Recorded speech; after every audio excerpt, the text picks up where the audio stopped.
just natural locations I'd ever seen, with snow-capped mountains rising up in the distance as the perfect backdrop to the forest setting. I stood up from my little napping zone under the tree to survey the landscape more. There were no signs of anything, really. No people, buildings, buses, nothing.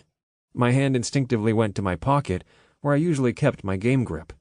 Surprisingly, the handheld gaming system was still nuzzled in my pocket and seemed to be in perfect condition. I pressed the little button on the top to turn it on. After 5 seconds of me holding the button down, the screen remained black. I guess it's broken, I said to myself, and shoved the system back into my pocket. Well, that's pretty unfortunate. A memory resurfaced of me buying the game grip. It wasn't a very vivid or lengthy memory or anything. I just remember that when I felt the grip in my hands for the first time, I was so excited and proud that I'd finally been able to buy it. I also had the inkling that I spent a lot of my time on it before the incident, so at least I knew I had gotten good use out of it before it crapped out. I inhaled the clean, fresh air and stretched again. Everything felt so good. To be precise, everything felt great. I felt like a new man. Like, at the ripe old age of 21, I had been given another chance. But why me? That was a question I would probably ask myself for a long time, but it wasn't something I really needed to worry about right now. As I stretched out my body, I noticed a few odd sensations. My hands traced down my own arms that felt nice and tight and strong. I felt my chest. It was puffed up with firm pecs. My hands reached down to my shirt, and I pulled it up, revealing 2 rows of chiseled abs. I didn't remember those ever being there before. I looked up into the tree dancing above me. There was a lower hanging branch that I decided to use to test out this new cut body.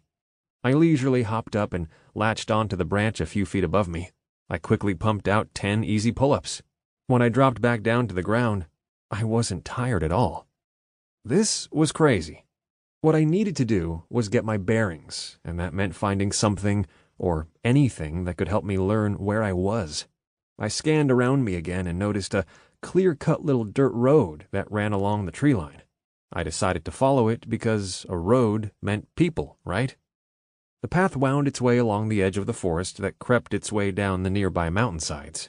One thing I did know was that wherever I was from, it wasn't this beautiful, because I was truly in awe at just how vivid everything was. The greens were so green, and the sky was so blue that whenever I stared up at it, I felt like it could just suck me right in. I followed the path pretty leisurely, just taking in all the sights and the crazy sounds of the natural world around me. A lot of the forest sounds were familiar. I heard all kinds of sing-song bird calls, chittering squirrels, and buzzing insects, but there were some other weird noises that I assumed to be animals. I just didn't know what kind. I followed the path for maybe 30 minutes, and it led me through a little forested valley. I came around a bend, and lo and behold, there was a village. When I say village, I don't mean like it was an old village, complete with little wooden huts that looked like they were from ancient Japan or straight out of Avatar: The Last Airbender. For a small, ancient village, there was actually kind of a lot happening. People walked around the dusty streets, past what I could only assume were shops of people selling and buying things. Carts of fresh fruits, meats, and other delicacies tempted me with wafting, delicious smells.